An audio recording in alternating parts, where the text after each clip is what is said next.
Good evening, everyone. Welcome to Season 2, Episode 1 of My Candid Conversations. Your voice, your views, beyond the smokescreen.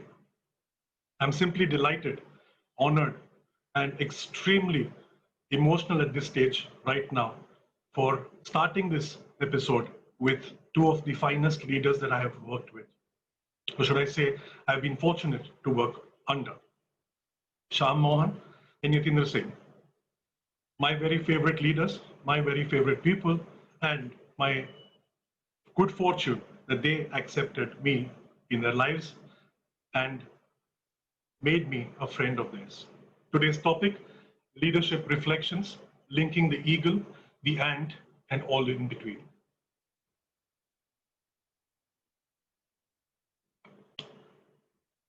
For those of you who don't know Shyam Mohan and about him, there are many of you who are following the season 1 and have joined in again. And there are many of you who are new. So I'm taking this little time to introduce both the panelists. Shyam Mohan is the founder CEO of a startup company called Tier 1 Network Private Limited. He's an alumnus of the IHM Chennai and a postgraduate from the Oberoi School of Hotel Management. He's done his advanced management program studies from the Harvard Business School. He's an experienced entrepreneur and now an entrepreneur. He's going to speak with us on this in great depth. Shyam's a very strong business development professional and has held various leadership roles in all these industries.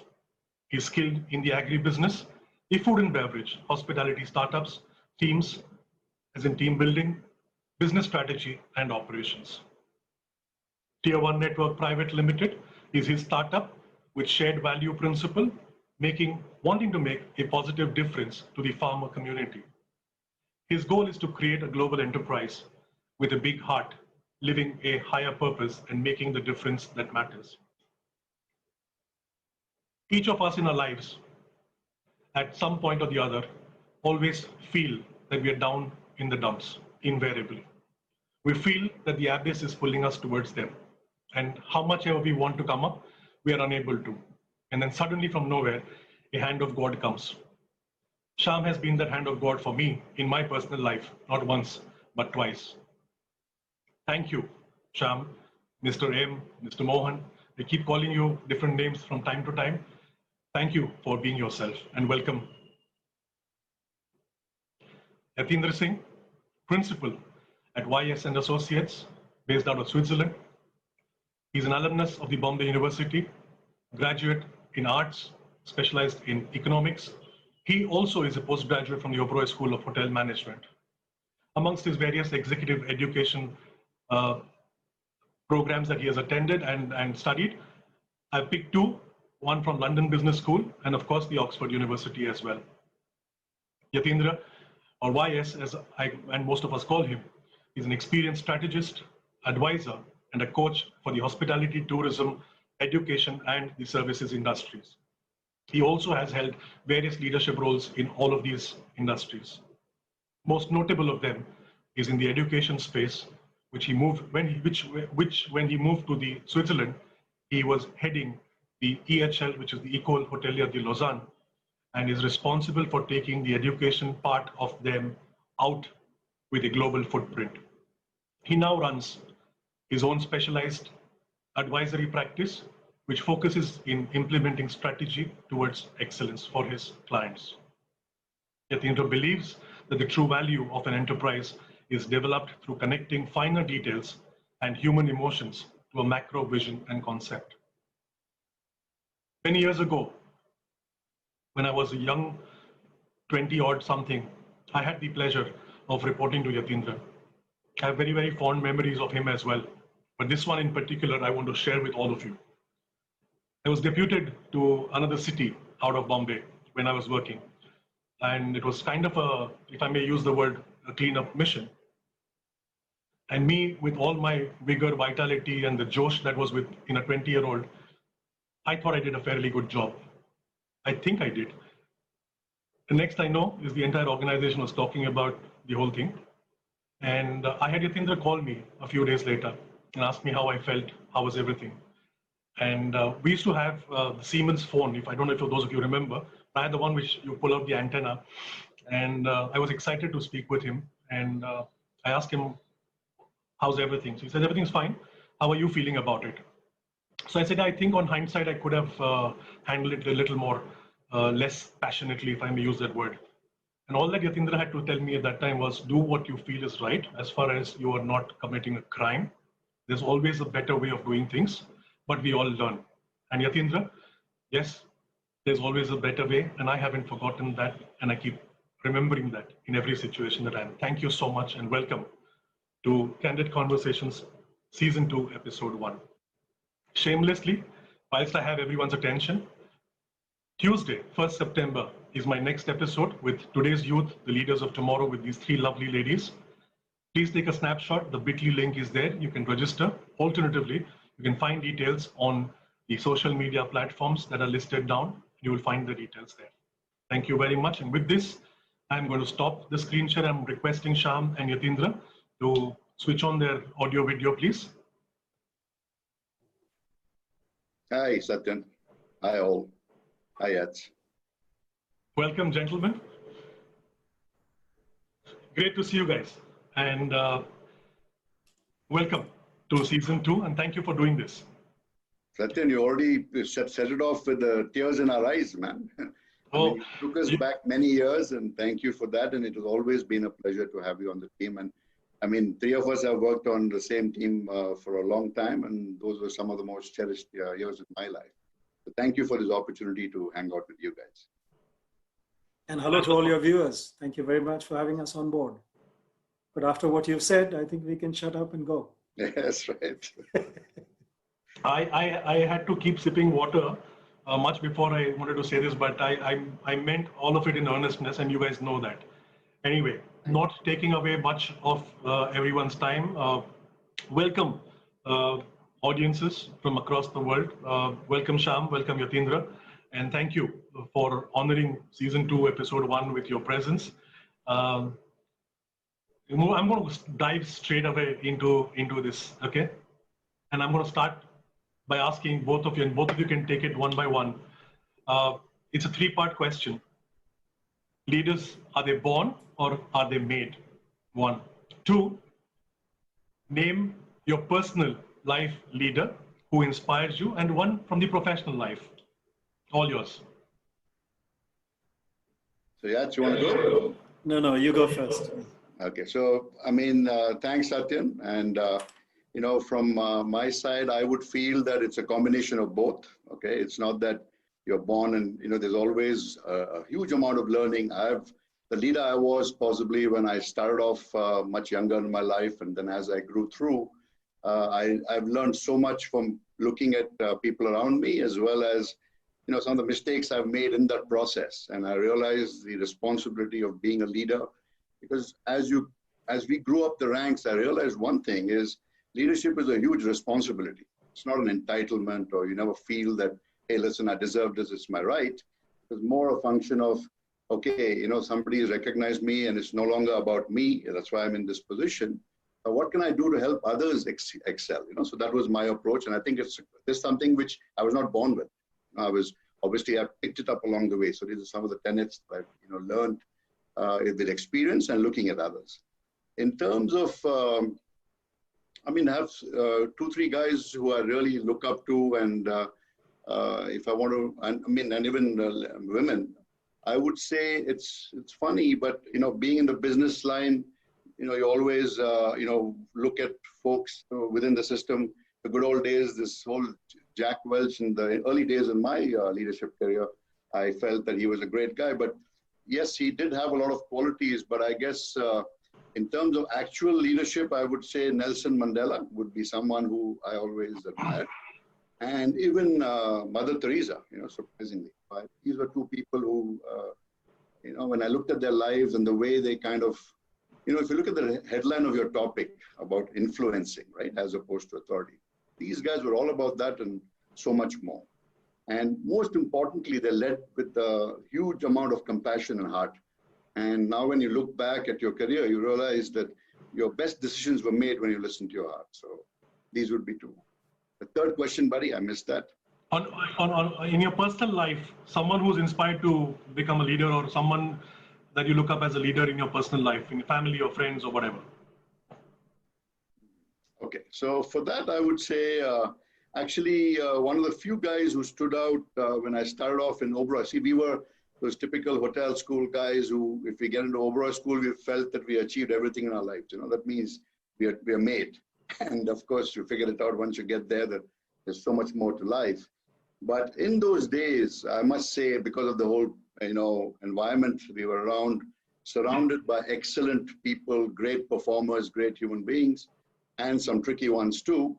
I would say the guy who stood out would have been this guy called Ajay Bakaya. You know, he was like senior to us in the Oberoi system by 8-10 years.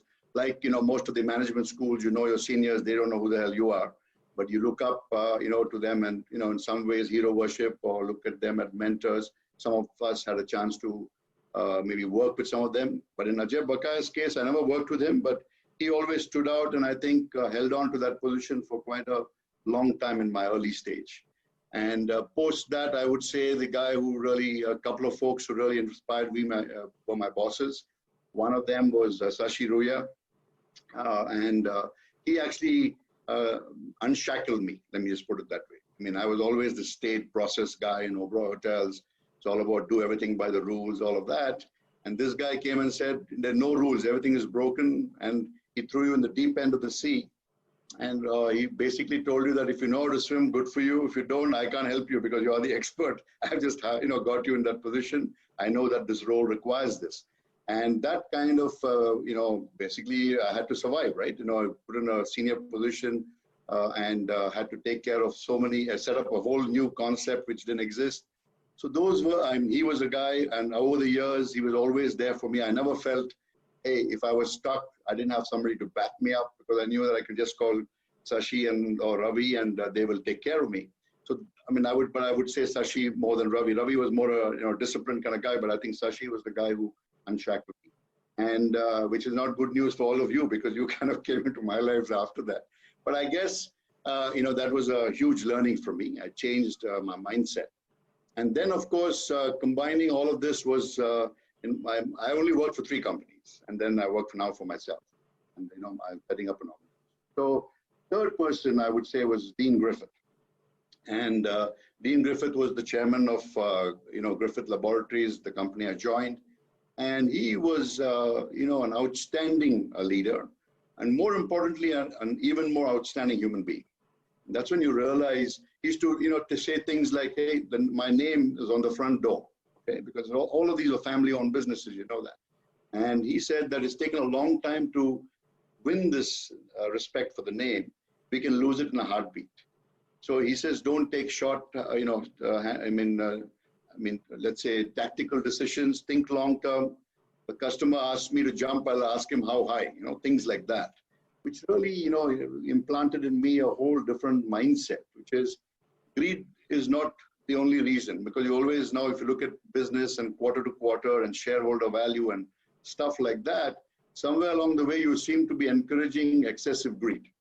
Now, while sustainability is important, a healthy profit is great, but that's not the only reason. And Dean, I think, brought that in beautifully together because he could afford to do that. He was the main shareholder and he ran this business and it was so successful over so many years. So I would say that he would be the third. Yes. Great, thanks. Bias? It's a long question. Long or answer, a long buddy. set of 3 questions. And then we can make it even longer, so we'll keep going. So I'd like to start with first saying, and your question was, are leaders born or they're made? Often we forget, and I say that for our audience, we confuse the difference between leadership and management. We imagine that we're into management and now we're a leader. And management is just about resources, and just making sure that resources are applied in the most efficient possible manner and moving goods or people from X to Y and making them perform tasks A, B, C, D. Whereas leadership is nothing to do with that. Leadership is all about inspiring the individual to grow, to dream, to do the right things and to do, sorry, you can't. Yeah, so leadership is all about inspiration. Leadership is all about taking people and helping them grow rather than you instructing them on what's to be done. And that's the big difference. So I don't believe leaders are made. Leaders are a combination, like Shyam said, and a little bit comes to you naturally from your past, a little bit comes to you from your psychological preferences. Again, there's enough psychological theory that we can go into to discuss it. And then the final made part is how you practice it and the feedback you get from your community, which drives you forward. And remember, leadership is a very lonely place. So if you don't get feedback, you really don't know where you're steering to. And sometimes the feedback can be good, sometimes the feedback can be bad and break you. So yes, the final piece of the leader is made through the feedback that you get from the people around you, upwards, downwards, sidewards, and you take it forward from there. As far as role models are concerned, yeah, we all have role models. Yeah? From time to time, we come across people and we come across situations. I think I'd use an example of a role model, and this was an individual who was running a cluster of hotels, and we went into a morning meeting, and he looked at all of his managers there, and of course, you know, rooms division would talk about the number of bookings, and somebody else would talk about the number of complaints, and blah blah blah. And his question on that day was, which of you wants to sit in my chair? And we being good, you know, people as we were, and most of us were born and bred in the Indian school of thought, all of us put our heads down and didn't want to look up and say, listen, I want to be in the boss's chair. And that was an interesting learning point for me on that day. And I look up to that individual for it, because he says, okay, meeting over, I don't want any of you in my management team, leave now. Go find yourselves other jobs. So we looked at each other and said, what the hell just happened? And he was saying it with anger. He says, if none of you want my job, none of you are promotable, I don't want you on my team. So leadership is about saying, hey, come and take my place away. And if you take my place away, I'll be the happiest person. And those are the kind of leaders I've looked up to. Those are the kind of leaders you have fun with. Those are the kind of leaders you can interact with. And I've worked with Shyam before, and we've worked very, very closely. I've worked with you as well. And I've worked with some of the people who are attending this session. And I think they're all leaders in their own way. And leadership does not need followers. Leadership needs vision. And leadership needs passion. Followers will happen as a byproduct on the way. So you can be a leader if you're a cobbler just working on shoes. And you're still leading with your thought, and you're leading with your process onwards. That's my 2 bits there. And on a personal level, anyone Listen, that you look up to? I want to add a third bit out there, buddy. So when Yatindra is to work with me, and when you talk about leaders of being born or led, this bugger was born a leader, in the sense that I used to call him Hoover, because he came from a part of India where I think Prince, and many times if you have Yats working on your team, you know the guy behaves like a prince, and it comes naturally to him, and he is an outstanding leader, but he's got one of the biggest hearts going around. So I didn't want to let that go, Yats. You can't forget that. You're a bloody You're kind. Thank you. YS, on a personal level, anyone that you look up to in family, friends, or? Yeah, I mean, I was thinking of that. And on a personal level, I did look up a lot and modeled myself on my grandfather. And the reason why I say that, the trait about him that I found most interesting was his speed of decision making. So we found a lot of evidence when we've done scientific studies in education that if you have a speed in decision making and you instill that into the organization, even when an organization goes down a wrong strategic path, if they're able to take decisions fast, they're able to backtrack, and they often are faster than organizations that are slow and thorough in decision making. So yes, you want to be ideally fast and thorough in decision making, but speed is extremely important, and that's what I picked up from him. So I did look up to him from that perspective. So I'm extremely decisive, fast, to the point, be brief, be bright, and be gone is my motto often enough. Right. Thank you. Thank you, both of you. So I'm going to ask you the next point that I want to hear about. But before that, audiences, thank you. Just a quick thing. You have a Q&A section that's open. It's restricted to the panelist view. feel free to use that to send us the questions. I will take them up from time to time. And the raise the hand that you have, I'm assuming that's the way I do it.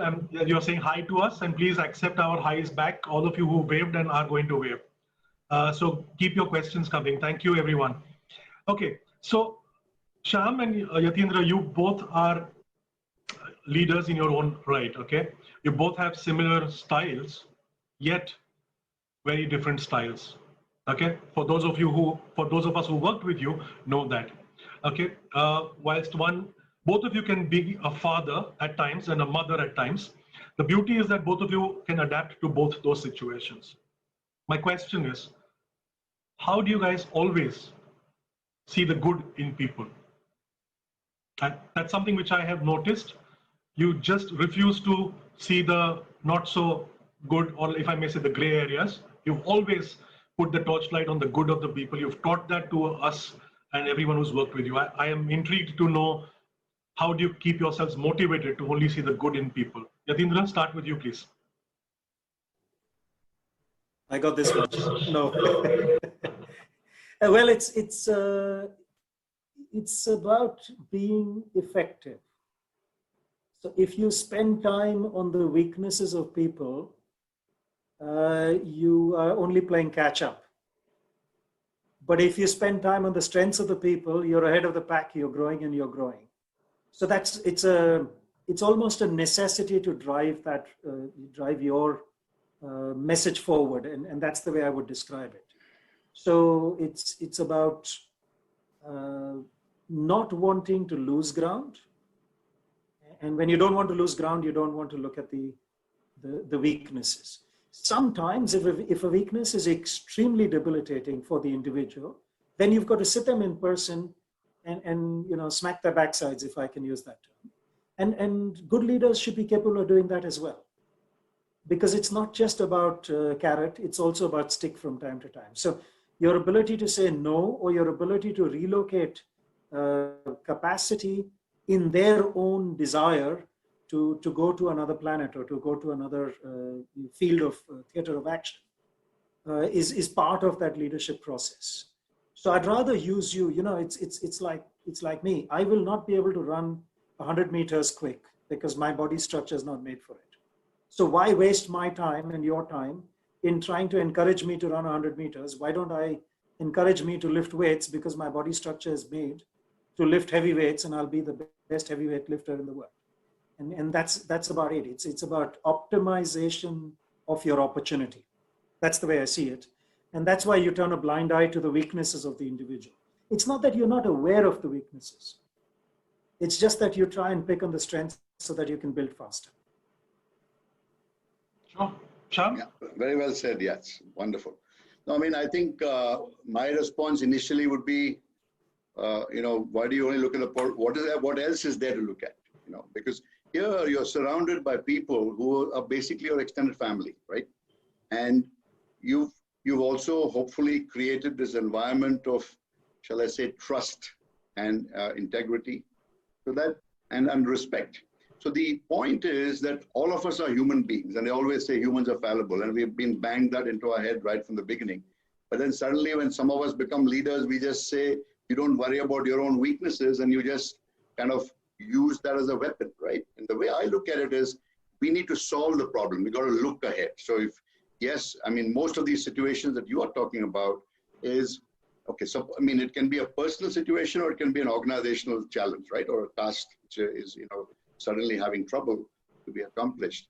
So I think by looking at positives, you actually are able to refocus basically the individual. It's not about starting to do an evaluation and appraisal on the guy's strengths and weaknesses or so on, saying that, hey, where are we now? What needs to be done? What brought us here? And how do we get out of here, right? And I think to a large extent, for me personally, the reason when you ask me a specific question, how do you only go that way? I think it's to do with my background and the way I grew up. Where I guess I was very lucky, though I didn't feel that way when I was going through it when I was very young, going through some very tough times with some challenges in the family. But the point was, why wallow in self-pity? And it's not going to get you anywhere. As opposed to that, just see that one small light at the end of the tunnel and run like hell for that, which is the positive spirit, right? And I realized that once you do that, you kind of invigorate everybody around you. So you're not alone anymore. For that individual who you're working with, or you yourself sometimes, right?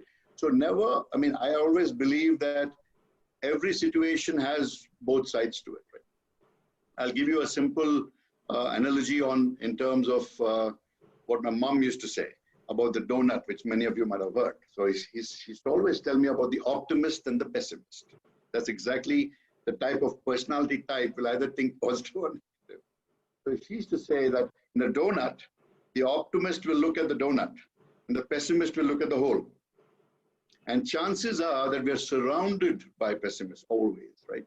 Whether they're in the team outside. So we should not let that dull the opposition, because when I'm in South India, so I'll say, okay, look, if it makes it easier for you to understand, you look at the vada and the hole is the vada. But the point is that basically try to look at the larger, I mean, yes, there are always going to be things that get you down, but you don't want to be in that position. Status quo is not an option. So what's the best way out? Is to be positive, give it a shot. And there's no guarantee you're going to win. You're going to still get a black eye on the other side, but at least you're moving forward. You made an attempt. So there's nothing for you to feel bad about. So I think positivity and looking at the positives in others really invigorates. And like Yats, also brought it forward, saying that, you got to focus on the strengths. And I want to just take this to one more facet, because we're talking about leadership and, try to bring these analogies, because there may be youngsters looking here, looking at us at this stage and listening to us. And I'm saying that if I was one of them, getting into the work or job environment today, and knowing what I know, how would I kind of react? All I would say is that, this whole thing about giving it your best shot, right? So it's very important that you should never, it's about being secure in yourself, okay? Whether you're an employee or a team member and a leader, the key is security. And you always find the two types of leaders who are effective. And again, back to your point about authority and, influence. There's a beautiful saying which says you got to command respect and not demand respect. You can't say, hey, listen, I'm your boss, you got to respect me. Everybody knows you're the boss, right? So let's take that as done. So why are you so insecure that you got to say that, number one? Number two is, there's also an element of this divide and rule which comes in with the same analogy, which unfortunately has become a kujli in our head right from the time the good old Brits left it behind, right? And Indians, we have so much of differences amongst us. We're more than happy, thanks to be teaching by these guys, that you got to look at the differences and roger them and be the arbitrator, be the arbitrator. But, our approach has always been on the positive side, which is you believe in the goodness of people. It's not about you as a leader, but it's about what you can do to make a difference. And then you're talking about positives in people. That's the way. How do you, there's so many, sometimes we are faced with situations where none of us know the answer, including me as a team. But we can't just sit there and, bite our fingernails and then wait for whatever happens, right? So we got to take action. And then that's when you know your team well, you know what the strengths of every individual are, and then you put the bulwarks right up there, and all of us push ahead. So I think this whole thing about this, security, first and foremost, you as youngsters coming into the environment, all of those folks, always be secure in yourself. Each of you is special. And then when you become leaders, right, you don't need to tell people you're a leader and ask for respect, because automatically by your actions, you will command. But more importantly, people know that, like I used to always ask the question to some of you guys, what's the bad news? The good news, you can postpone it, but bad news, give me now so that we can all work together and fix it, because it's not about us, it's a larger goal than ourselves. So I think, in many ways, thinking on the positive traits of people, appreciating them, and in many ways, Yats, I think if you, think leading on what you had already said about strengths, it's the other thing as leaders, we have to really revel in the happiness of the team members. We should be happy that our team members are happy. Most insecure leaders can never do that. So you can easily, it's like a chalk and cheese difference. The guy is insecure, and you will find out also the way you hire people, this whole thing about positive.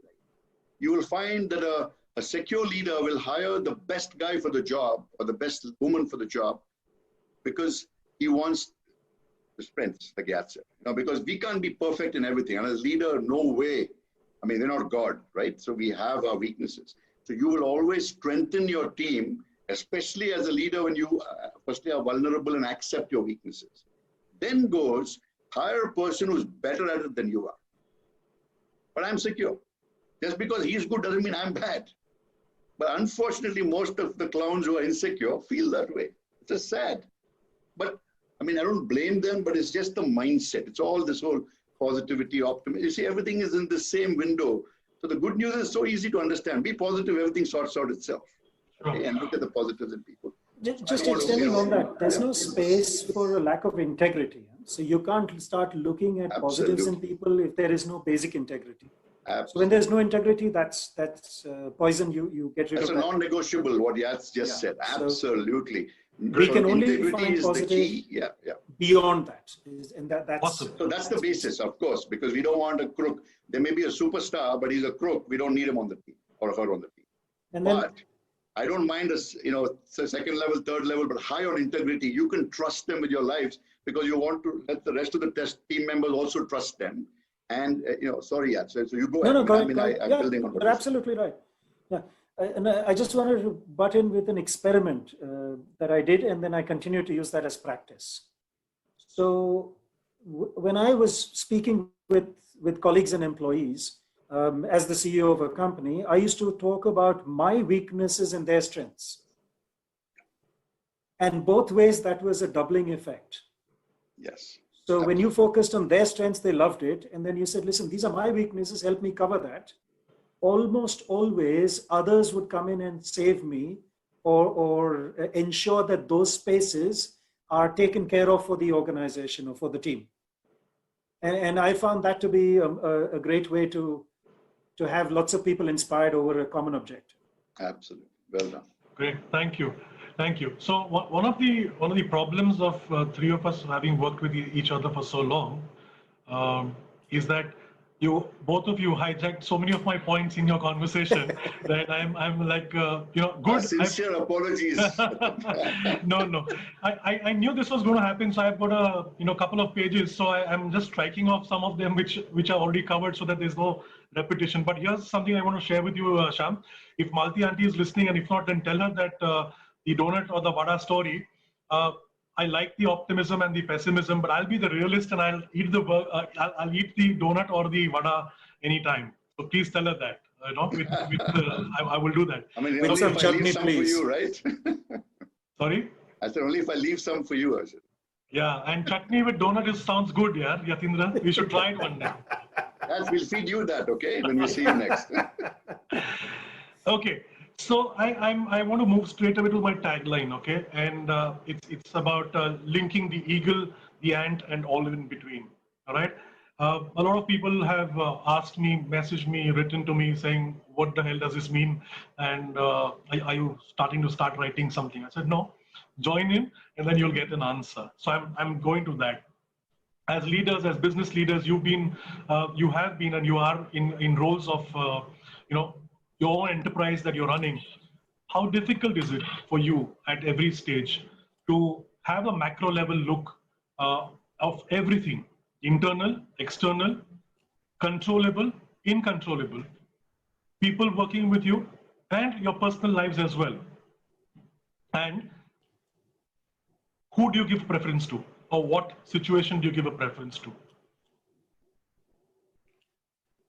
This is to do with eagle and ant, you're saying, in that way? Eagle, ant, and all in between, yeah. So eagle would be your macro level look of your business, ant is your last... execution ants, yeah. Yeah, and then everything in between. I'm done. All yours. Okay, Sham, yours. Or you want me? Sanava, okay. So basically, I think, listen, there's no one answer, Satyan, okay? So, I mean, it's certainly, and it's not the preserve of the leader to have the vision, okay? Yes, normally guys with a wider vision in the process, if there's a fair assessment of individuals on teams as you go through organizations, they tend to get a guy with a larger view, as someone who can do roles as leaders, and of course, who is good at executing the tasks required for the role. So I think, my answer to that of eagle and ant and everything in between is exactly that. So basically, depending on the situation, there are times that we need the ant mentality. There are times that, you need something in between. But the vision story piece is very important in the sense that you got to lay it out at a time when there's no fire burning. Let's just, for lack of a better word, and you have time. Use that to share that with your team, to say that, hey, this is where we guys are going. This is what we are planning to do. This is what I'm thinking. I'm open for you right now to listen to more ideas, because I don't have the entire wit, to solve all problems. Can you guys think of something and suggest where we can improve on this platform? Okay, but that's the eagle part. But the eagle is not just you as a leader. I mean, an effective leader will ensure that he gets. I mean, what's the point of Yats and me talking about strengths when we don't use our people's strengths? And there are a lot of people in our strengths in our people who are going to be future leaders, who are already leaders, in different departments or whatever, and they already have the skill set. So I would say that an effective leader, from eagle to ant and everything in between, will ensure that the same level of rigor is allowed to be used by each and every member of the team. Okay, it is a fact that as you go down closer to the feet on the street kind of folks, for them, a larger percentage of their time would be spent on ant-based activities, because they're the ones getting things done, so that we're moving towards whatever goals that the organization has set out for all of us to achieve. However, and we have set out as teams, but there will be times from them, because they're the ones you got to listen to the most, especially on the eagle side. Not all of them may have that, or they may learn it, but we should give them a chance. And that's the reason is because they're the ones who, this rate of change, if you remember, we used to talk about this rate of change in the way the world has moved in the last 20, 30 years. So it's not that everything that happened, because when you were in that very junior role, but that's the consumer-facing role, you would have found that most of the time, things have changed in 5, 10 years, and you are like 20, 30 years behind you did that role. So who's your best guide to tell you what the situation is? It's actually the guys on the street who are, fighting it out for you, and we are just supporting them, giving them the resources, providing the environment. The famous inverted pyramid story, which we used to always talk about, where as a leader, in your own teams and in the organization, you're the guy in the engine room. I see Captain Suresh Amirapu here. I saw some messages. Hi, Suresh. But this whole point about full speed ahead, half speed ahead, who's doing that in the analogy for teams is actually the guys on the street, the guys at the junior most level and in the middle management level who are really fighting on our behalf. And our job as leaders is to listen to them. And they will give you suggestions, more to do on the ant situation, on the tasks and how to do it better, more efficiently, better resources, use technology, and so on and so on, automation. But then with most of us having worked in the hospitality and the services industry, automation can have a certain place, but actually it's the people-to-people interaction, which is what has built us to what we are. And it's important that, we understand this, and that's where this positive spirit helps in every way. And the ability to be humble enough sometimes when you make mistakes, right? So we also, get that in. Coming back to this eagle ant story, I think it's always a dynamic play going on in your head. If you ask me if there's any formula, I still don't know it. All I can say is that, we look at how do we solve the situation? How do we solve the problem with least amount of collateral damage? That's what I would approach it. And there's times for all. And I think the entire team has to participate in this to make sure that you get the best, shall I say, vision and, shall I say, the tactical plans to achieve that vision from the rest of the organization. Sure. Thank you. Yatindra, your thoughts? Yeah, so connecting eagle to the ant, or everybody in between. So I tend to call it connecting the chairman to the doorman, or connecting the top floor to the shop floor. And that's critical in any organization if the organization is to succeed. Yeah, that's a given. Sometimes it's better to have a weaker strategy, implementable weaker strategy, than to have a superb strategy and it just lies in a set of slides or charts or in a fancy book somewhere. What I've found is that organizations and teams tend to get stuck in whichever zone they are in and live there. So if you're in the ant mode, you're in the ant mode. If you're in the middle manager mode, you're kind of in the middle manager mode, just organizing resources, because a human being is a creature of comfort. and we want predictability. So our comfort comes from predictability, and whatever we're doing, we tend to repeat again and again. Now, to force the big vision, or to force the little detail, or to force something in between, needs to be done as a periodic stop check. So it's exactly as an engine or a motor or a car.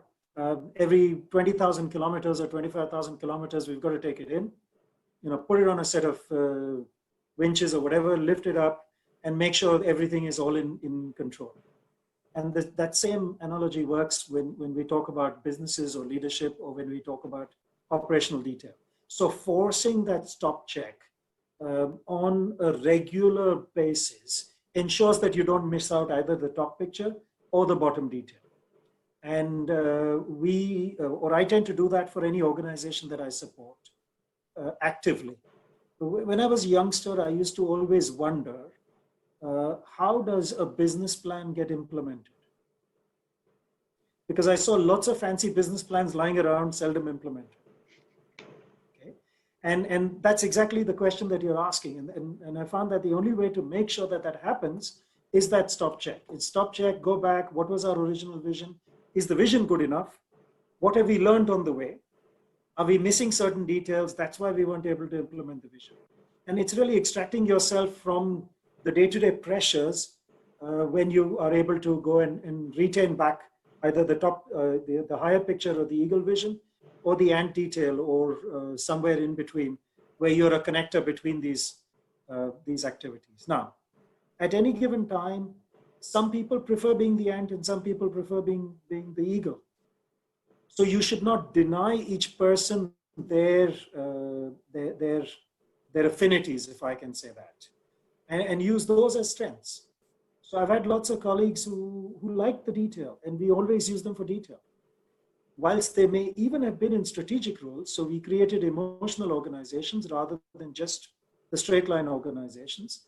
And people who could do detail, we put them in the ant role, maybe only for a short while, and then gave them training jobs to make sure they continuously train ants as they went forward.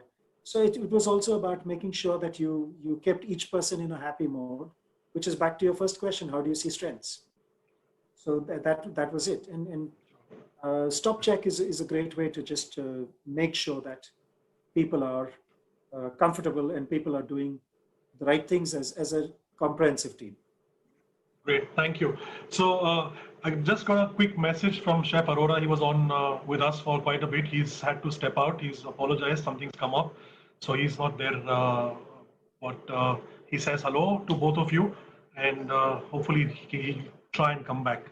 I'm reading out a few quick questions before I miss them out. So first one's from Hetas. Big hello to Mr. Shyam Mohan and Mr. Singh. Party's on. Cheers, Hetas. Mr. Vyas, refreshing look. Thank you, Mr. Vyas. Ms. Menon, I'm reading out your question as the first one. This is going out to both the panelists. Shyam and Nitindra, you can read the questions also in the Q&A, but I'm reading it out. So this one's for both of you. So Ms. Menon is asking, how does one deal with autocratic leaders in an organization? Does this style of leadership have any merits at all? And does it work in some situations? Yeah, you go, because I think I know something more about this. Okay. Let's just leave it at that. I'll put it in simple terms. How do you deal with an autocratic leader? That's an outstanding leader. Keep him standing out, or keep her standing out. So you can't be autocratic as a leader. It's not. It's like a dry spa. It's an oxymoron. Spa by definition is sanus per aqua. So it's health by water. And then you say you have a dry spa. That's not possible. So an autocratic leader is not a leader. That's just a resource manager. That's a person who believes he or she knows everything and then just asks them people to be robots and follow where they want, square blocks and square pegs in one corner and round holes and round pegs in another corner. So yeah, it doesn't work. And usually we find that those sort of people who we claim are autocratic leaders, they're autocratic managers, most importantly, are those who are uncomfortable. They don't know their trade. So they don't know their trade. They are incapable of leading. So they go back into their management holes, and then they use compression or pressure to drive the results that they so desire. But those are not leaders, and that would be my answer there. And keep them outstanding, get rid of them, they're toxic. They should not be allowed into leadership roles. Organizations frequently put such people there because there is often an incentive to be a follower rather than a leader in most large organizations. So thanks, you know more, you can go for it. Yatindra, thanks for that. I don't know whether you covered this, but it's also this autocracy in leadership. And you, as you rightly said, you can't have an autocratic leader, but the autocracy part comes in also from being insecure about yourself and about everyone around, right? And incompetent people are very insecure. Yeah. I mean, I'll want to swing this in a different way because Yats has covered it beautifully. But I will also say that, sometimes the word autocratic gets confused with assertive, okay? So, we talk about styles of leadership. There's no one style of leadership you can use for different situations. So yes, there are times actually you have to be assertive. There are times when you can be participative or democratic and get everybody's input. But if there's a time and a danger situation involved, then everybody has to just take action. So that's where at some stage, somebody has to be assertive, somebody takes the leadership role and is assertive. But this question about autocratic leader at the top end of the organization, Yats has said it beautifully, so I'll just add to some of those things. Certainly, Satyan, your point is accurate, which is the whole thing about negativity and insecurity. You'll also find that many of these so-called autocratic leaders are basically hiding something, maybe their own weaknesses, like Yats said. But more importantly, these would be the same kind of guys who would practice this divide and rule situation. Because what happens is that if you're insecure, you're threatened. So there's somebody who's good, you will find that, the rule that we used to always talk about, I remember, and Yats follows that is, we want somebody to take our job. That means we've done a good job of training leaders to come on board. And if the organization doesn't have anything else for us, we will do something else. But we're not going to sit there and hold on to something when we are developing people over a long period.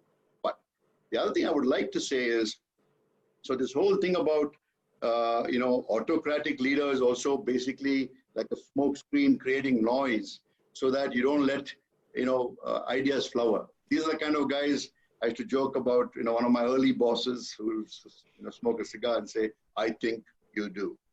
Okay. So this is, but in his case, it was a very different case. It was more like, listen, I know everything, I own it. So he's fine. He can be in that position. However, in an organization, and I think I want to address this from a different side, Yats, because maybe the person who's giving a question and many other folks would be in a situation because you can't, you're dealt with the leader. You can't decide who the leader is. You're stuck with this. It's like the point is you cannot choose your leader most of the time, right? In an organization. In an organization, yeah. You can. So what then happens is, to Yat's point, so when he says outstanding or standing out, basically the quicker the organization realizes that you have a toxic, shall I say, incompetent person, it's affecting the whole organization. So who do you want to support? And give people a chance, but be smarter about who you choose, number one.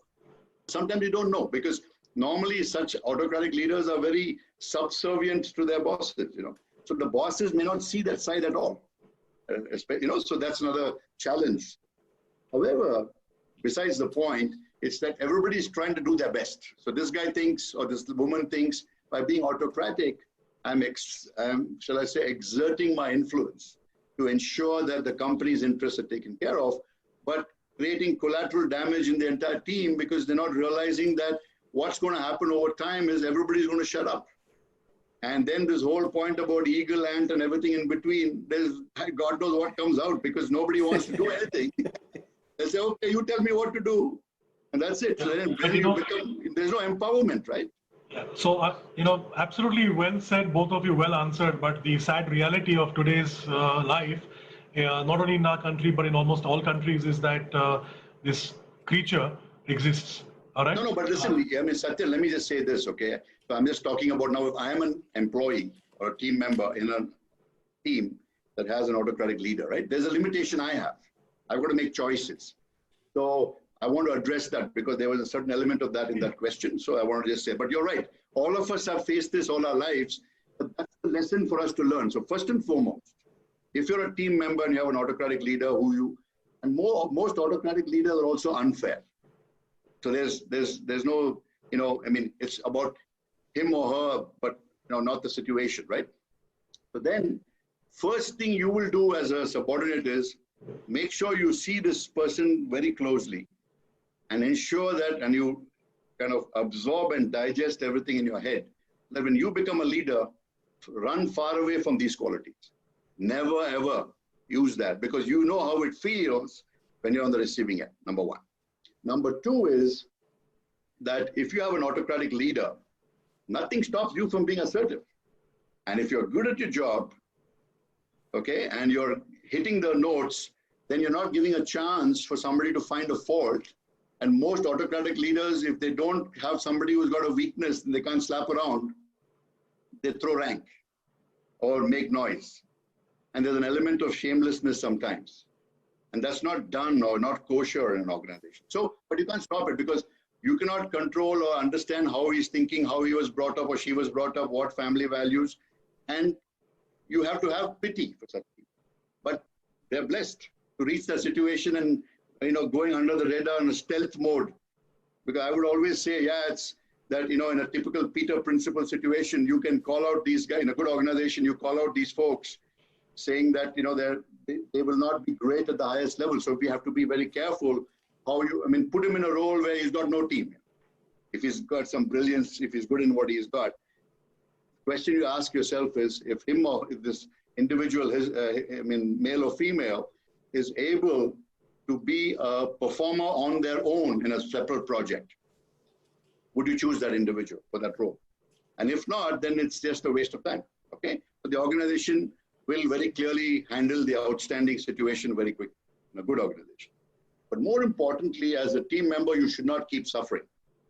Because what tends to happen is you can't cross the line, you understand that you have certain challenges. So the way to handle this, I would say, is maturely be assertive, keep delivering 1 or 2 steps more than expected. So there's no fault, so the system knows, and call out this individual on issue-based. It's not personality-based, it's not individual. Call out when someday he screams at you or her. Chances are this guy is affecting, or this person, lady is affecting the efficiency of my role as a team member. Then I'll ask more questions. Ask the following questions respectfully. Why do you feel this way? Why am I, what are you calling me out for? Okay, if you were in my position, what would you do? So then you're at least, being assertive and ensuring that you're able to, kind of help that, understand the situation better. And chances are that over a period of time, if this doesn't change, and if you're not able, you need to be able to escalate it to the next level. So there's also a function of your confidence. So you have to be confident to be able to escalate. And in case the organization doesn't support you or doesn't look into detail, then maybe you become the outstanding person. Maybe you find another suitable organization which is suitable for you because, it's not going to get, you'll be firing on 1 cylinder out of 6, it doesn't make sense. So, the long answer, but I feel for such people. And I remember that sometimes you have in your own teams, you have a guy who tends to, or a lady, leader who tends to be autocratic, but also unfair. So as a leader, I would be choosing folks for different departments. I'd be careful as to what other qualities are there, because the team members are also my team. So I don't want them, to start performing at half, capacity. So. Awesome. Thank you. Yatindra, I wanted to pick your thoughts on this, that I'm sticking to the same point. Why do organizations, knowing that they have a autocratic style leader obviously in a position of power, why do they still have them? Is there a larger thing in that? Does the heart go away against the bottom line? It's an interesting question that you ask.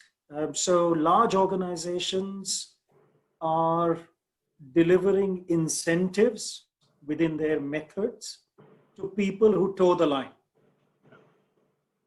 So there's the larger organizations, as they put in rules, regulations, bureaucracy, tend to promote or elevate individuals who are following the script, because they need more people to follow the script than write the script.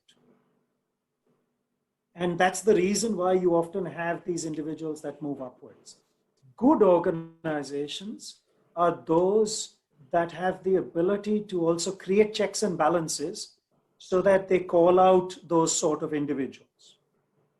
And that's not always true, but there are good organizations that have the ability to do so. And we work with a lot of such organizations, or we support organizations in creating systems or methods to call out such individuals. So those checks and balances, like Shyam says, go to one level higher, or set up a method where this sort of a thing happens. And yeah, I speak out of my personal experience. I was once writing systems for an organization, and I had a toxic boss. And I had a boss who was just autocratic. And like Shyam gave us, many ways of calling the individual out. Most of what Shyam said was be objective, be empirical, be factual, don't get into an emotional trap, and don't get bullied, call a spade, so to say. And we use that. And then, the person said, no, I still disagree. You are not making it. When that happened, you reach a stage where you say, okay, one of us has to stay and the other one has to leave. It was early in my life, the first time I confronted that. And it was interesting that that person was asked to leave. So I managed to sack my own boss. So that was an interesting learning for me. And that's a skill set you should share, Yats. Maybe it'll help a lot of people have a better life. So yeah, extending on what Shyam said, not only do organizations have to have ways and means of eliminating individuals, but it's also in the modern world, you as somebody below a leader can also force that leader out. Because today there is the possibility of being more objective, being more clear, forcing and calling out a spade. Sure. So you're not helpless. Nobody is helpless. You are only helpless if you want to be helpless. That's what I would say. And most good leaders, irrespective of where you are in the employee pyramid, you can be a leader and you don't need to be helpless. You can call it out if somebody is being autocratic and not fair. If they're being autocratic in an emergency situation, remember, in an emergency situation, you need a manager, not a leader. You need somebody who's taking rapid decisions, whether they're right or wrong, we'll know only later. But if there's a fire burning, there are people inside a building, or if there's a boat sinking, you don't sit and discuss and have a democratic, decision-making process. Somebody has to take charge and somebody has to call the shots. So those are rare moments. Good leaders make sure that emergencies never arise. But you may still get a tsunami coming your way. You may still get a COVID situation coming your way. And then you have to move away from, democratic or values-based leadership to just values-based decision-making and rapid decision-making. Super. Thanks. I'm taking the next question from Mr. Amirapu. He says, as you both have started your careers in hospitality, do you think more should be done to publicize its worthy contribution, both of its practitioners and of industry to society as a whole? Quickly, Yatindra, you want to take that? Well, listen, I've been in education as well, right? So I've been trying to build people for the last, 20 years of my life. There's about 26,000 students studying in a model that I've created as we speak right now, somewhere in the world. I think good work just will speak for itself. We don't need to publicize hospitality as being the savior of anything. We should just continue doing good work. We should continue driving it. We are seeing hospitality professionals using those values in other trades. So I frequently now speak about the service function in all industry. And you don't need to advertise it, it'll just happen. People will realize the value. I've seen good hospitality professionals working in fantastic hotels, but similarly, I've seen them working in banks, or working in car companies, or working in consulting companies. So let it just happen. Cream will always rise to the top, wherever it is and however it is. Yeah. Sure. Sham, You want me to answer that, or is that good enough? What the hospitality trade does teach us, sorry if I just, Yeah, that's fine. Yeah. is the whole element of soft skills. And soft skills are becoming more and more valuable because you cannot outsource soft skills to a computer. The hard skills, calculations, responses, artificial intelligence will take care of all of that. Computer-based learning will take care of all of that. So you'll get automatic responses, and there are apps and bots and whatever else and robots that will take care of it. But our trade teaches us soft skills. Values like Sham was talking about, compassion, values the ability to listen, the ability to project yourself well, articulate, excite. These are all coming from soft skills. And that's what our trade teaches us, and that's the joy of our trade. Yeah, I mean, response to the question, well said, Yats. I think also, Satyan, I think, the point about hospitality, right? And it's at the top end of the pole as far as service industry is concerned. And maybe, certainly, it was seen as infra-dig to be involved in hospitality, let's say in the 80s and the 90s, but now many youngsters are choosing careers in hospitality. But to Yats' point, what are the skill sets that hospitality brings? That itself is coming to the fore. So if you think about hospitality, and for Indians, there's a whole thing about this Atithi Devo Bhava situation wherein the guest is always right and all of that. And you practice that at the highest level when you work with, let's say, the Oberoi hotels or the good old Air India or all of these high-end service organizations. Exactly like Yat said, basically what happens is, let's say all things being equal in a manufacturing industry. Let's say it's a single product. And the biggest companies in the world make the same quality, everything else. What's the differentiator? It's the service ability and the soft skill sets that are used where the customer feels that, yes, default is a high quality Six Sigma, organization creating my engine or whatever else they're using. But who will I buy it from is who will be, when things go wrong and if they do, who will I trust to take care of me? And the feeling of getting that feeling of trust and you got my back comes from the soft skills and the honesty and sincerity which you can honestly serve from the hospitality business. Second thing about hospitality is we are able to handle an irate customer or somebody who is really upset with you a lot better than people from other industries. Because if you realize, and it's all ant out there. There's no vision and eagle and stuff. The guy is out there to spear you because he's paying 10,000 rupees a night for his room and he's not getting the service that he expects. You got to react. So then you will find that over time, and I always used to joke, the higher you go in a hotel organization, you become a general manager, you just have less time to react. You start off your life by apologizing. First you say sorry, because that's the best way to kind of cool the situation down. But then you got to think on your feet and act and solve the problem because there's no chance to start, giving him, the news basically, right? So I think in many ways, what hospitality industry teaches you, especially with the consumer focus and delivering value to the customer, superb skill sets which can be used across industries.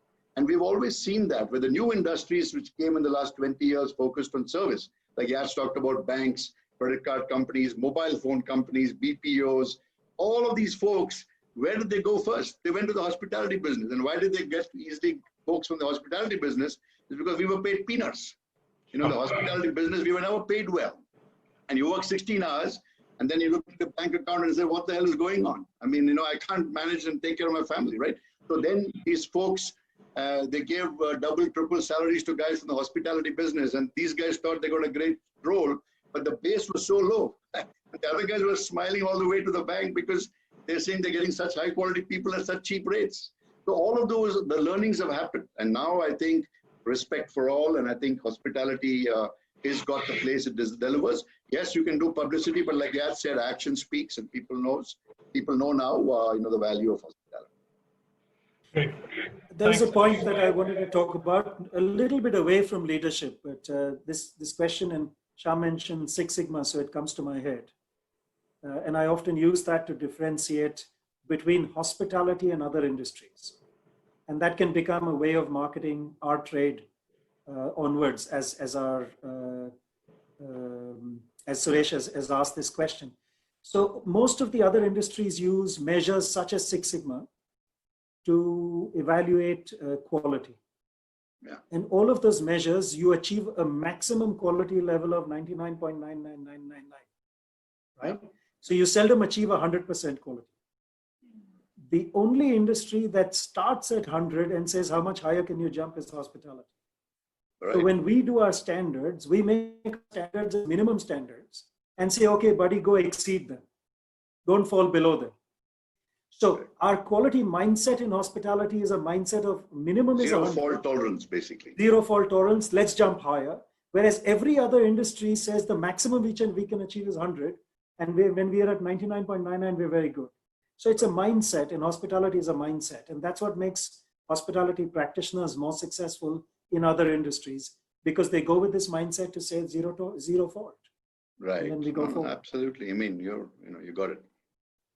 So if Satyan is off, we can maybe take Satyan's one more disappeared. question. Yeah. No, we can take another next question. I hope it answers the earlier one. Okay. So the next question I read is, any suggestions to keep traction of leadership qualities, momentum, while going through intermittent personal issues? Shyam, over to you. No, you go ahead, buddy. So no, go for it. I read the question, you give the answer. Okay. And keep traction of leadership qualities, momentum. Yeah, While so going I through think, personal this issues. is a tricky situation. This whole point about, intermittent, when you have personal issues and you still have a leadership role to play, right? That's a tough one, because, and most of us have seen that in our own teams, where you find that certain team members are going through some challenging times. And that's the thing, they're part of extended family, so you understand it. I think that's when other people have to step on board. Then if you're the leader, right, I think there's an element of, okay, so I'll try to use an analogy like how we used to use in the hotel business, where they used to always say that when all of us, when we worked in hotels, we had a uniform. So when we came into into the locker room and changed from our civilian clothes to the uniform, we always had to say that you keep your civilian clothes and your ego in the locker, because from that point on, you're representing a role in the organization, in the hotel. Okay, for example. So I would only add to that, as a leader, you forget about the uniform. You may not have a uniform, but have this so-called locker, and you need to keep your personal problems in the locker, and go and be available to your team. So it's not about you. Yes, it's not easy. Yes, it's going to be difficult. You got to swallow that. There are going to be challenges. Emergencies, you have to be there for your family, and there's no question about it. Then you can take time off and fix it. But otherwise, on the day-to-day, many times you tend to take it in your stride and take it on the chin, but never ever, not be there for your team members. That's a very tough role. And if you think you're not going to be at your best or close to your best, available as a leader to your team members, then find an alternative, a number 2 or number 3 in your group to take care of the team while you sort your stuff out and come back fully prepared. That would be my answer to that question. Okay, great. So I'm going to take an angle to this question, Satyan. Sorry, I took over your role. From Satyan. So No, Satyan, please. you can carry on, boss.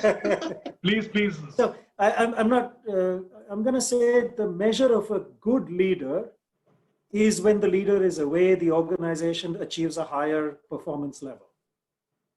Yeah. So if you're a leader and you've got to go and attend to personal issues and solve those, you have the space, if you've been a good leader, to go ahead and go and solve that. And I've always taken great pride in my team doing work which is better than when I'm there. And almost always that's happened. So I personally went through a bout of cancer, and I was out of action for several months. Our revenues went up, our profitability was maintained, and life was hunky-dory till I came back. And that for me was the best joy on my sabbatical away, simply because I knew that what we had invested in our teams and our people, and the work that I'd done as the leader of that team was valued and gave me returns. Yeah. Sure. Back to you, Satyan. All yours. Thank you. Extremely insightful, and thank you. With a lot of questions coming in, so I'm going to and some of them are repeated.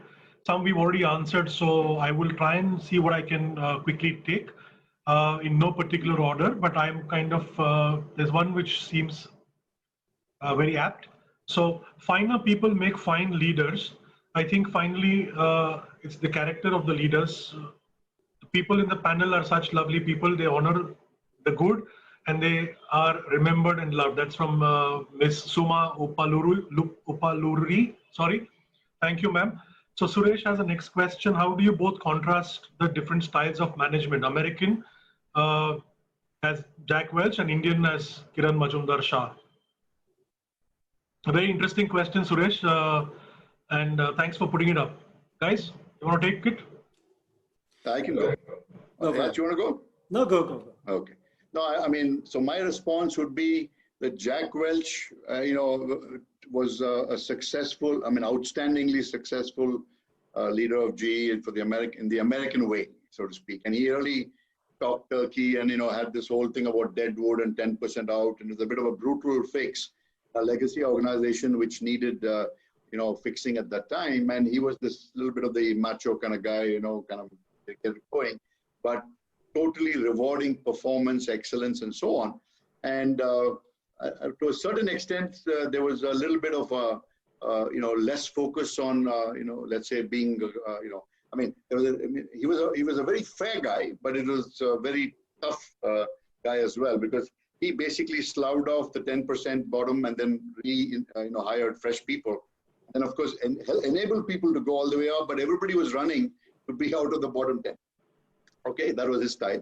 But that was what possibly was needed in his organization at that time. And the American style, and the whole thing about, I was telling you about shareholder value as being the paramount. And certainly at that time it was all about this quarter to quarter. And most of us who know, especially when you talk eagle and ant, this quarter to quarter ant story will not get you anywhere for company performance.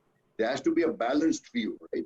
And what happens is this quarter to quarter has created a whole negative energy, as I see it in organizations, because you're running without worrying about what the world is throwing at you. And all this quarter to quarter, where the hell is it now?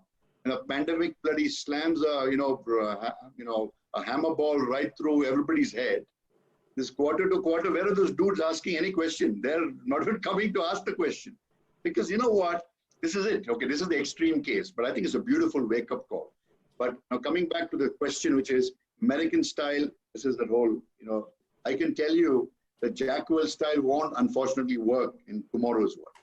Now, about Kiran Majumdar, yes, she's I wouldn't say she's an epitome of a great Indian leader, but Indian leadership styles have a more humanness. In fact, you won't believe it. Since I, for some time worked for a global organization, we used to have all of these assessment, and yes, you must have seen it.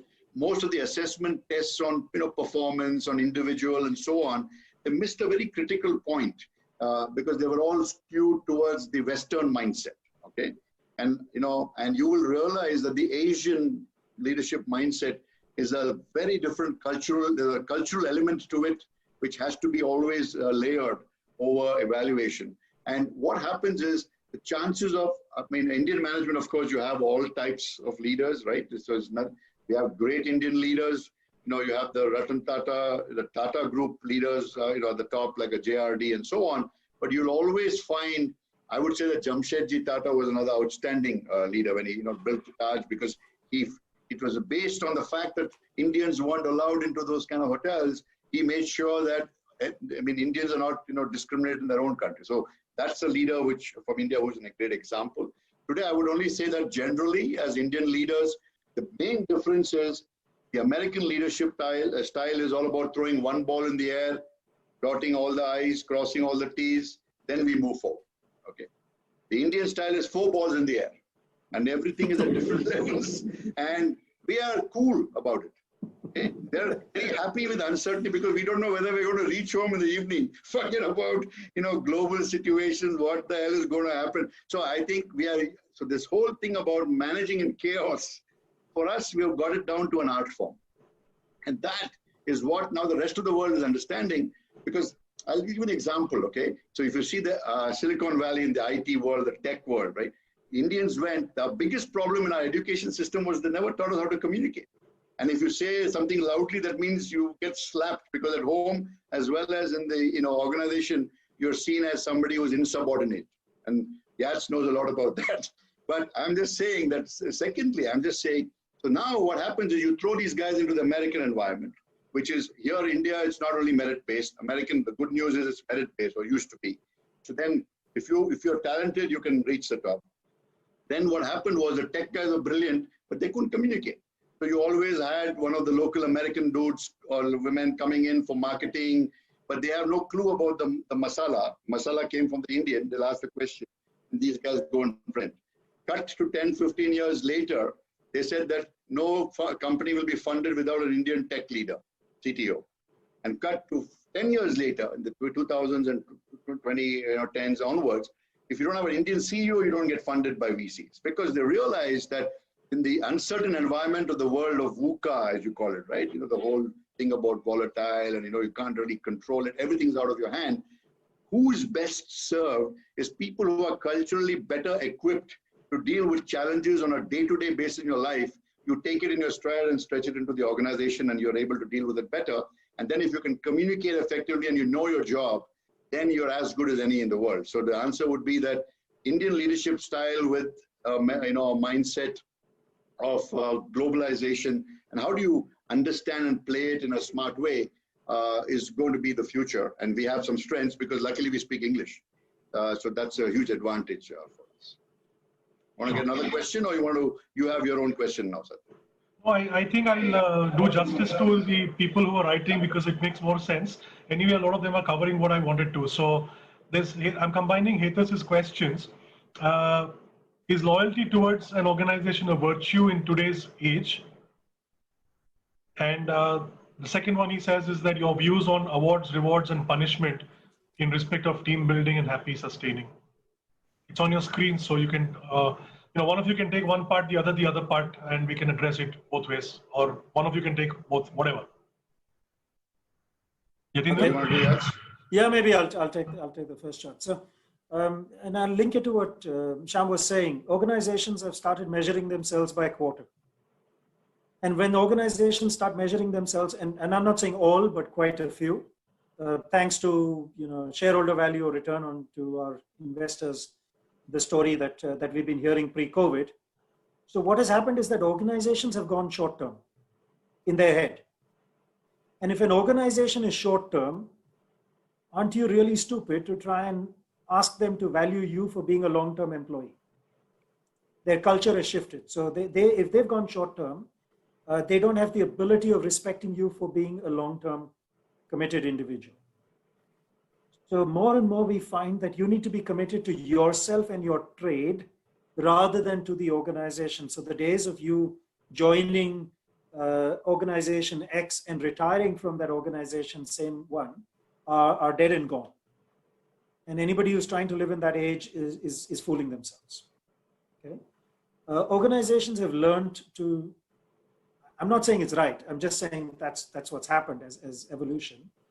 They use you as a resource and you use them as a resource. The good news, however, is that people continue to work with people. And if you're a leader, irrespective of which organization you work with, your team will work with you thereafter for the rest of your life. And that's very interesting. This session is an example of that itself. The three of us do not work together in the same organization, but emotionally we are one team and we'll continue to be one team. Absolutely. So back to our topic of leadership, great leaders take people with them for the rest of their lives. Yeah. But organizations will come and go. Yeah, great. And that was one part of Hetas's question. Yeah, and should I go for the awards then? Because I think that kind of covered the law. So the loyalty piece is so we were the cusp generation. We had people like our dads and that generation stayed in one company forever because there were not too many entrepreneurs creating new companies. And you had a license Raj and all of that. So the clowns who stayed there, who planted their flag, remained there, and they took care of prevention of it opened up in the 90s. So but you had no choice but to be loyal because you didn't have enough options. The second point is, and we were the cusp generation, right? We were halfway there, halfway here. But I will want to answer this question of Ethos in a different way in terms of the loyalty piece, because I don't think you should go in with the mindset of loyalty, right? And I'm so impressed by the young generation today, is they're all about, you got to earn my respect. We guys never had the guts to do that. We just worked and got slapped once in a while and we just swallowed it. because we assumed that that's the way, because we had no choice, because we had to put food on the table. Survival was an issue for us. Survival, luckily, is not an issue, luckily, for this next generation. But then a lot more is asked of them, so which then they're going to ask more from the organization. They're going to join. And I think loyalty should not be a factor. It should all be about, yes, you want this from me, but over a period, I will do that for you time and again. Now I'm going to ask you, what are you doing for me? Let's be ready for that. In our new companies, there's no way that, this is something which is going to come. So loyalty is it has to be earned by the organization too. It's the other way around. Second, by actions and how you take care of people around you. Second, the measurement has now changed, Satyan and Yats, and the rest of the group who's listening. It's no longer the shareholder value. Now, of course, you can say stakeholder value, and some people do blah, blah, blah.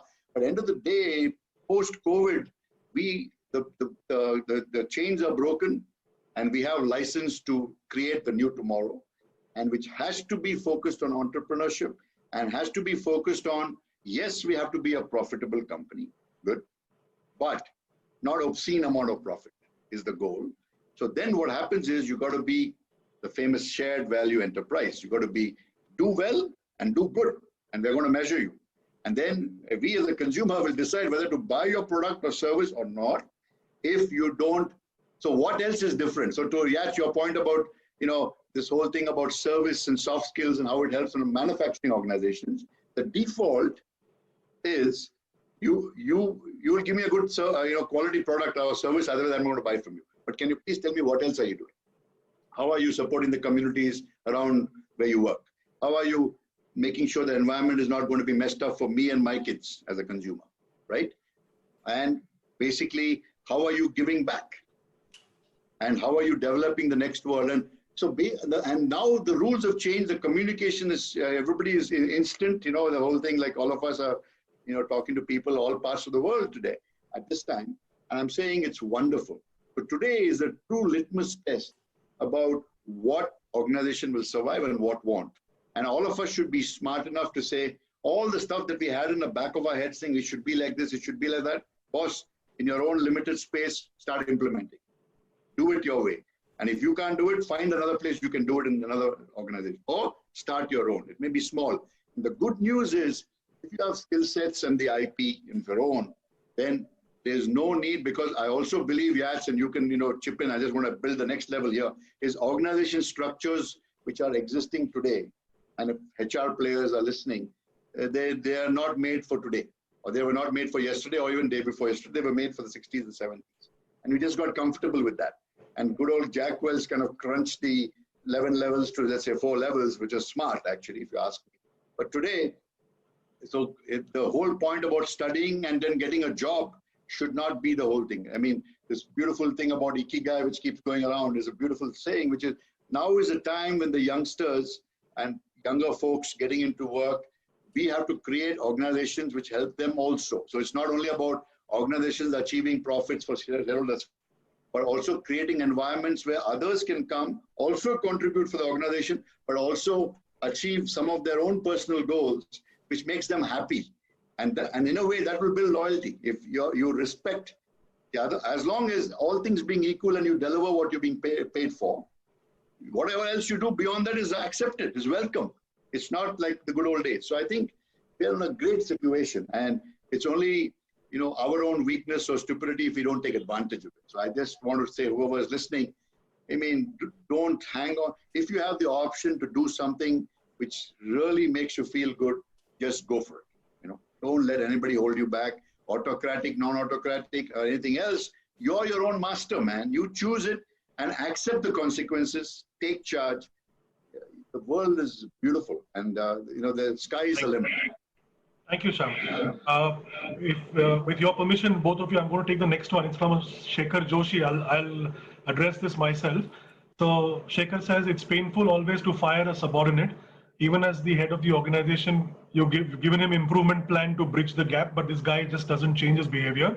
What do you suggest? He has the required experience and qualification. So Shekhar, my take on this is, if you've given him enough chances and if you've given him the right guidance and he still refuses to change, and his place in your team is hampering growth of your organization and your team, it's best to let him go, because he may not be the right fit for you. He may not be agile enough to wanting to change his style of working. And in the long run, though emotionally you may want to be with him and hold on to him in most cases, it won't do him and you and your organization good. This is provided you've given him enough chances, and if he's still a stubborn mule and not wanting to change, then best that he finds a different stable for himself. Okay, so Krishna Pratap Singh KP says, hello Shyam and Yatindra Singh. Hey KP. Following your leadership seminar, my question is, do you all get leadership learnings from colleagues and staff? Sorry, do you all also get leadership learnings from colleagues and staff, or is it only from someone who has risen in life? I mean, self-answer this question, of course, man. I mean, certainly, again, it comes back to a secure leader. You will learn from so many places and you will make so many mistakes. I don't think there's a hierarchy in terms of who you learn from.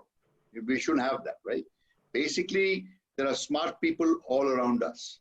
And all of us always have to put on a hat of consistent, constant learning. I don't think, I know Yash so well, and you, Satyan, we always keep learning. How much, and we guys are so-called, F&B guys or whatever else, we've been in business. But even today, we're learning so much. So I think if you have this attitude of learning, then you respect everybody and whatever value they bring, because each one has such amazing different strengths. The more you're open, the more you learn, the stronger you become. So to KP, there should be no filter. Learn from whoever's a master and what they do. Yes. Yeah, I said it early in our discussions. I said, leadership is an attitude. Yeah. You don't need people to follow you. It's about you doing the right things and driving a vision forward and inspiring. So a cobbler can be a leader even if he or she works just on one set of shoes, because you lead with that particular vision, and somebody someday will follow it if it's the right vision. So likewise, if you are the leader of a pack, you should be able to take information, inspiration, guidance from whoever is the most intelligent, agile individual on that particular day or on that particular topic. And that's what good leaders will do. And quite often, you get that person to lead for the day.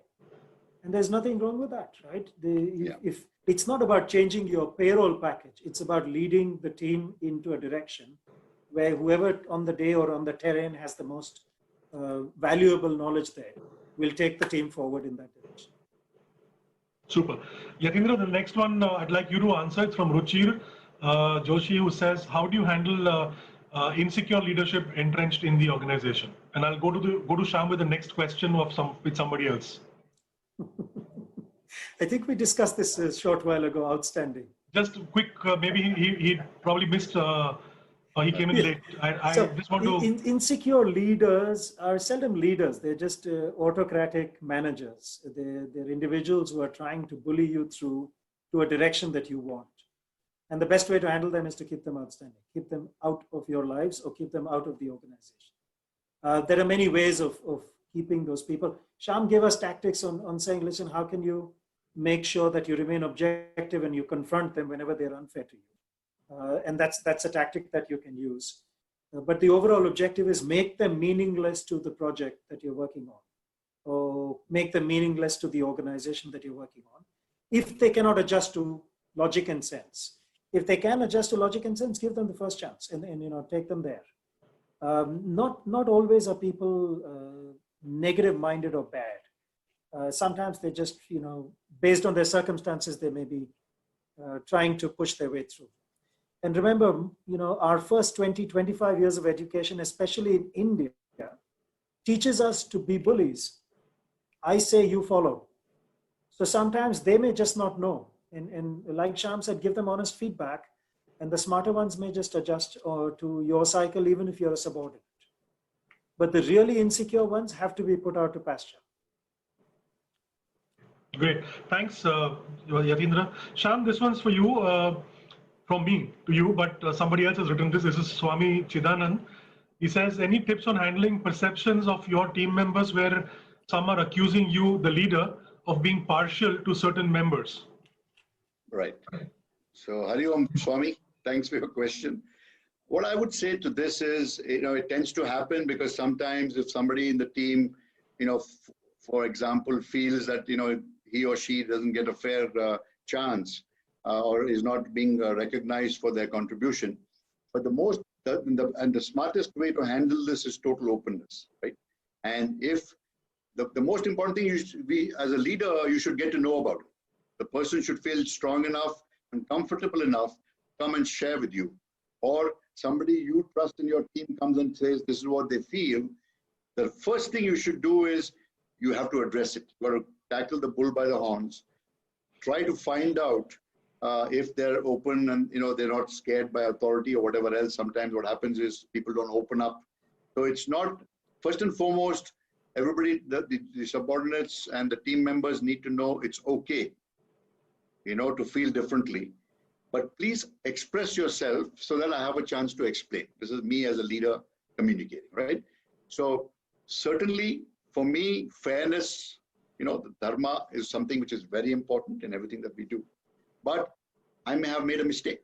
But can you tell me what action, or either me or one of my leaders who's above you, who's given you this feeling that maybe we are partial to some and not to others. And then when you get back down into the nitty gritty and it's an issue based and not then becomes emotional or individual based, you will find a solution. And for all you know, sometimes you may have made a mistake, or you may not have made a mistake, but you've not communicated the result or not felt that's important for this individual to know what happened.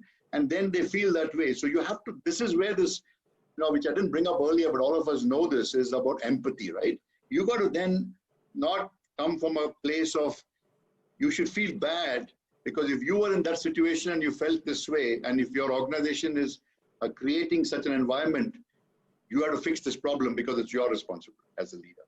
But then you flip yourself and go to the an empathy mode and figure out how would you feel if you were that individual, and then what would make me happy if I was that individual.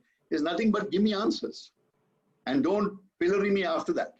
Because the big advantage is, one, you have a slightly disgruntled employee or somebody who's feeling hurt, who does not need to feel hurt, right? So we need to fix that. But if they don't tell us about it and they tell the whole world and we don't get to know, it's our bad. There's nothing wrong with it, but it's our bad. And the person, unfortunately, will continue in that same mode because we've not been able to address it. But I will also say that as good leaders, we used to always tell all our department heads and our individual business unit leaders, you got to create a system of openness. You can't, it's not perfect. Okay, some of us also make mistakes, but as leaders, we should have the confidence to tackle this head on and make sure that that individual comes back and says, yes, I feel I've understood. And then you go over and make sure that it never comes again. So you make some amendments in the way you understand where in the process you're weak, fix that, and let everybody know that this is the way it's going to work. Super. So I had a life experiment, if I may butt in for 30 seconds. So I had a life experiment in my last assignment when I was working for somebody else. As in my capacity as CEO, one of the things that we did was we shared our key result areas across the organization. So everybody knew each other's KRAs and had the ability of discussing and questioning those or supporting each other on it. The life experience was that people started supporting each other when we put in that level of transparency. And as an extension of those key result areas, once the team had a little bit more maturity, I also started sharing everyone's salaries. And the moment they saw their own key result areas and their salaries, there was never a question of unfair reward. And if there was a question of unfair reward, it was a collective question to say we need to re-engineer our reward methodology because this one is not working. So let's all sit down as a team, break our heads. And that was what we did on a periodic basis, once a year only. So once a year, you can say whatever you want to for 2 days. We open a session and we close that session and we find a solution amongst us for that. And those 2 days, we're not revenue generating because we were a consulting company. We were an internal reflective organization, looking at our culture, looking at our strategy, looking at our transparency. And within that, we could raise our remuneration as a discussion point there. That's very It worked like a forward-looking. bomb. Yes, it must have Never been had a tough problem one. with that. Yeah, must have been a tough one to implement, but outstanding. And to do that, in a global environment. So, but it's important to never let this feeling of unfairness go within the system. And if you know about it and if you don't do anything, it's totally your fault. And there's one point, Satyan said, this leads to that. I just want to share all my experiences. If it helps others, that's great. Please. Is all this thing about the leader's role.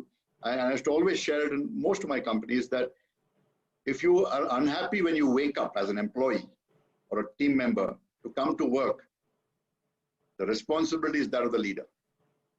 If you're happy to come to work, also, okay, fine, something you're doing right. But if you're unhappy, I think those are the things that don't give us comfort. So we have to create an environment where everybody is wanting to come to work. Why? Because they trust us and they know they're respected and they know they're valued for what they bring to the organization. Okay, so I think in the same thing, once you do this, where is the question of unfairness? That feeling will not arise if you're able to create this. But again, it boils down to security in yourself. And it's not about you, but it's about the environment you're creating. Sure. Thanks, Shyam. Okay, I'm taking the last question. Between Yatindra and Shyam, there are a lot of compliments coming. I'm not going to read them out. You can see them. But thank you, everyone, for writing in such beautifully. Kayosh, I will, your thing of divide and rule has already been answered. I will talk to you offline if you want, or you can speak with Mr. Mohan offline for lack of time. But I'm taking the last one from Mr. Tamankar, and this is both of you. He says, how do you be in control of the entire business without getting into micromanaging? Because the moment you get into micromanaging, the other person might feel insecure. We'll take this as the last question, quick answers from both of you, and then I want to wrap up with your closing comments. So, Yatindra first, Shyam next, micromanagement. Yeah, that's good. Well, if you're micromanaging, you're not a leader. So in good organizations, you're never in control. Good organizations, you want to be the person as a leader inspiring them, and the organization jumps higher than what you thought it could be. So you don't want to be in control. If you're in control, you're limiting the organization, you're limiting your people, you're limiting your team, and you're not a leader, you're just a manager. Yeah. Shyam? Totally agree. But all I would say is, so this micromanagement thing, it shouldn't be a disease. Like, for example, there are some times that your subordinate may not know how to do it. And you know it, right? Because you possibly have done it before. At times like those is when you get in there, roll up your sleeves and show them, hey, this is one way of doing it. It's not the only way, but this is one way. But you help them. So it's not about you, but again, how you can help this employee fix the problem. But if micromanagement becomes a habit, then you're in the wrong job, right? Because what it shows is you don't trust your people. So I would say that, like Yat said, you're just a manager. So the point is to enable people to take, and you back them up, take decisions, act, even if it may not be 100% the way you would have done it. It's not about you, you're not there. But as long as the job gets done, I think we should all be happy. So micromanagement, it should not be a habit. It should be once in a while just to show somebody how it can be done.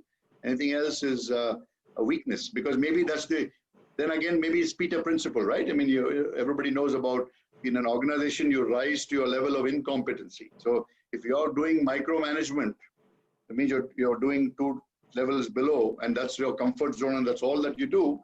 Then the situation is that maybe you're, placed way above your capabilities. That's super. Great. So before I come to the closing part and your closing comments in about a few minutes from now, I want to ask you, Shyam, and then Yatindra can follow with that one.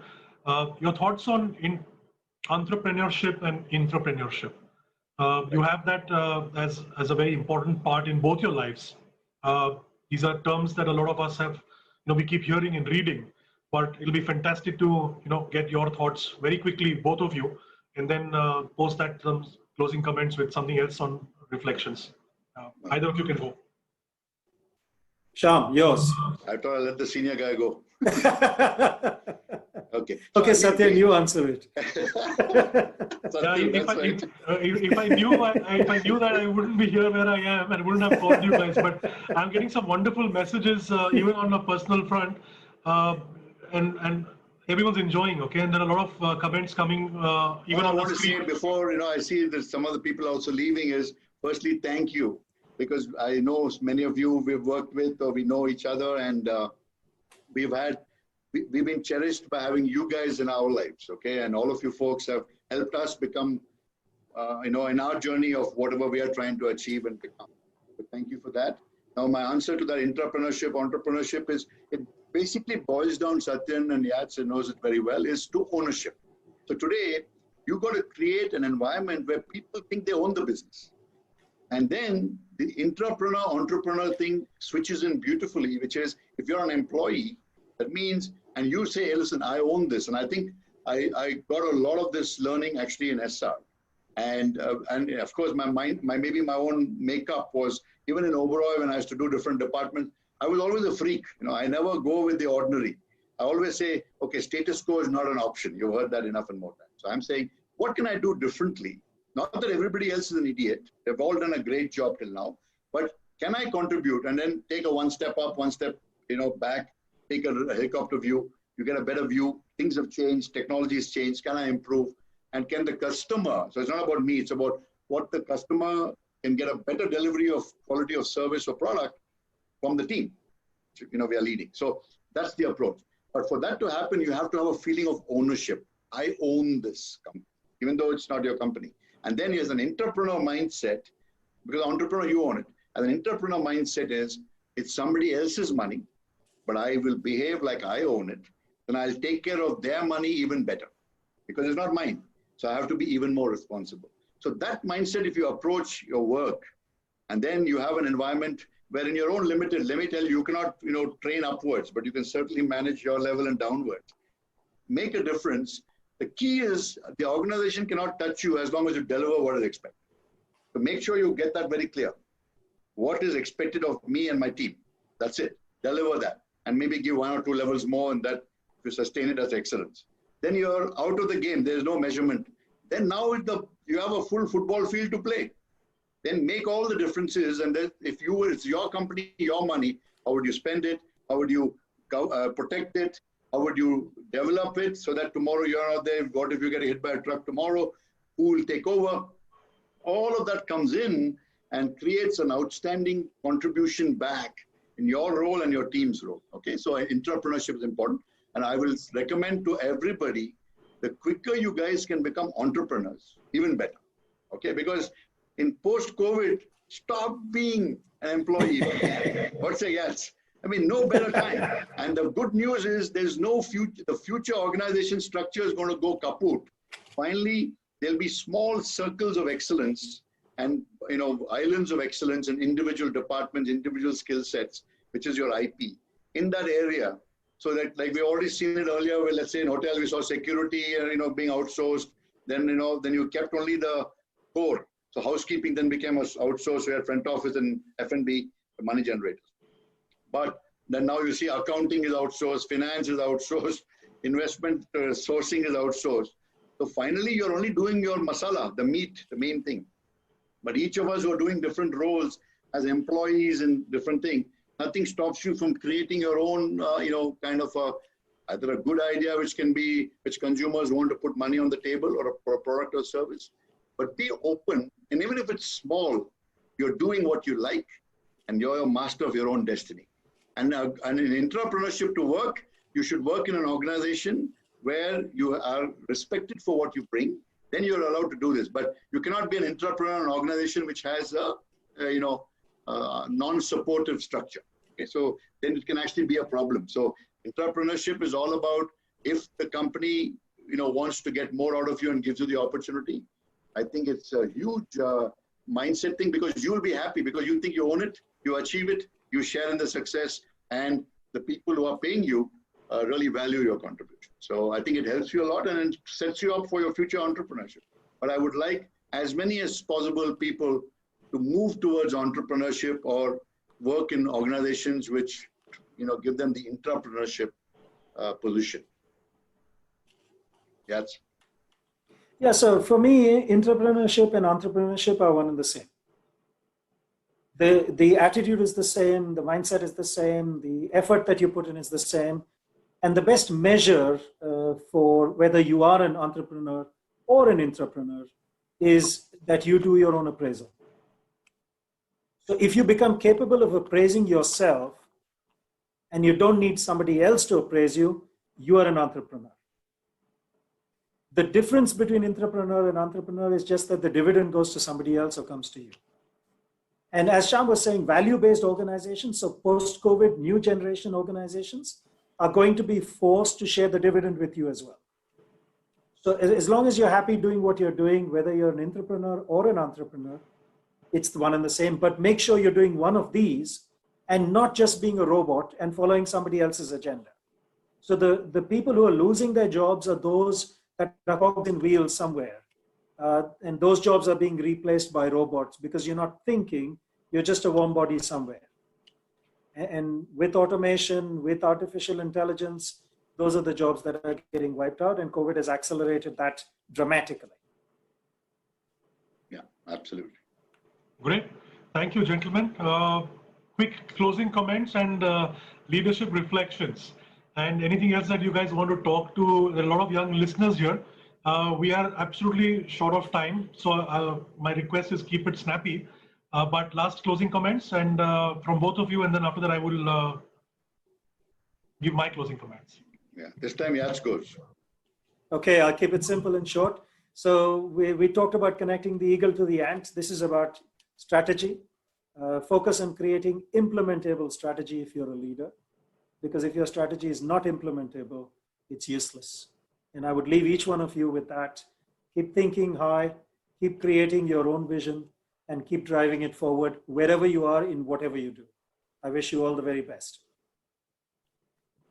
Okay, so firstly, Satyan, thanks to you and your questions and prodding and some amazing questions from the audience. I think most of what I wanted to share has actually come through, and I just don't want to repeat anything. All like I said, post-COVID, sky is the limit. You know, think different, try it. If you make a few stumbles and get a few, bruised knees and black eyes, it's part of the deal. No worries, just keep going for it.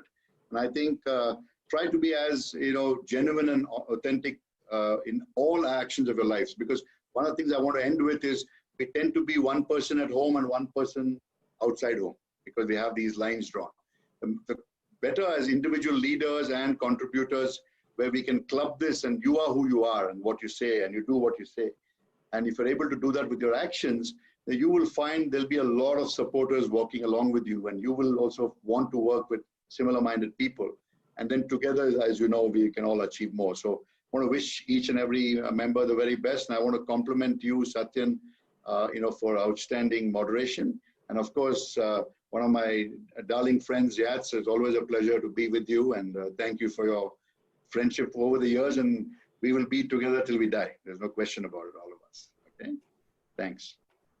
Absolutely. People work with people. Leaders always keep their family with them.